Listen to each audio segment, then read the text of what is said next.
What is going on, guys? Kyle here. It's springtime, which means we are finally finishing the Adventure Wagon. I'm being truthful this time. We're finishing it this spring. For the intro that you just saw that I recorded yesterday, I went ahead and put the stock airbox back in my car. Prior to putting my airbox back in, I had this K&N air filter, or pod filter I should say, installed. Now, why of course would I uninstall this? I mean, why would I put the stock airbox in? Well, in reality, the pod filter was really only for sound. Hopefully you've been directed to this video from the actual pod filter video, because I do have a couple comments to say if you're going to do the pod filter mod.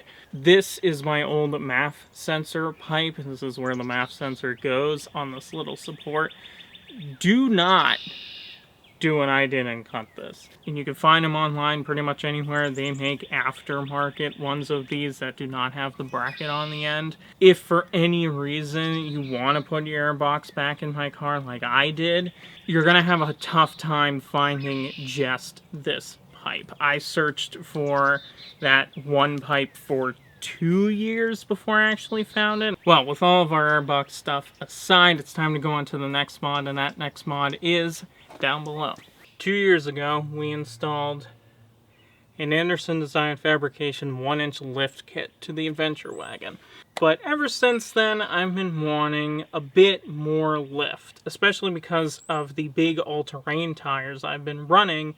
Clearance has been a little bit of an issue, but I do want some more lift.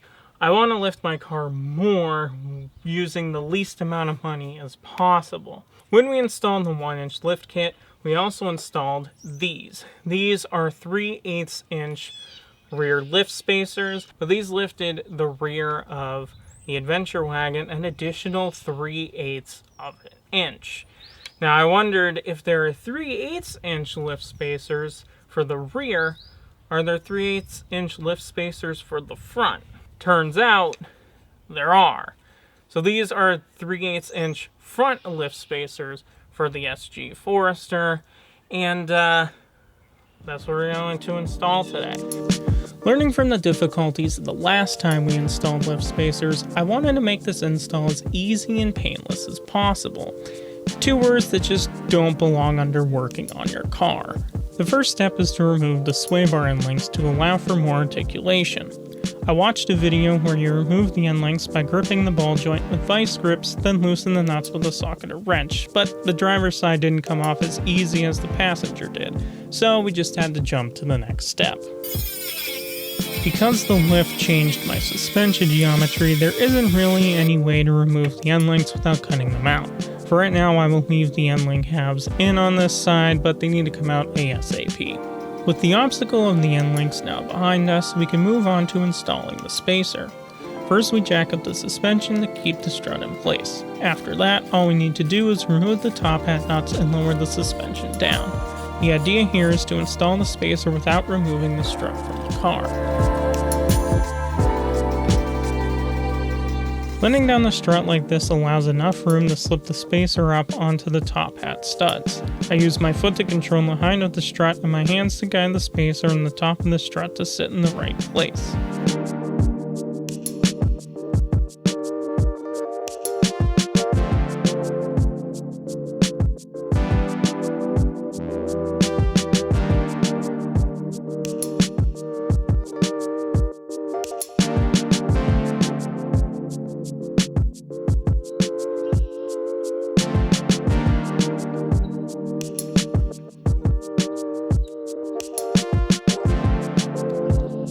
Once the spacer is in, the top hat nuts can be tightened back on. All that's left to do now is put the wheels back on, lower the car down, and see what it all looks like.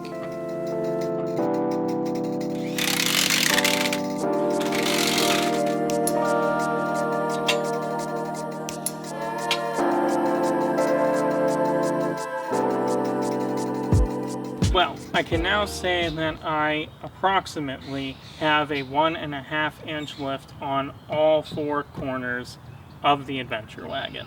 As it looks in the video, the front is a little bit higher than the rear. There is a couple of factors with that. One, I am on a sloped driveway, and 2, it's been off of load for a few days, so it does need a little bit of time to settle. I'll make sure to post it final when it's all settled over on Instagram, so follow me over on Instagram to see that final result. If you want to see more of my content, because there is going to be more to come this year, I want to upload the most amount of videos that I can this year than I have in other years prior. Go ahead and subscribe. This has been Kyle, and I will see all of you in the next video.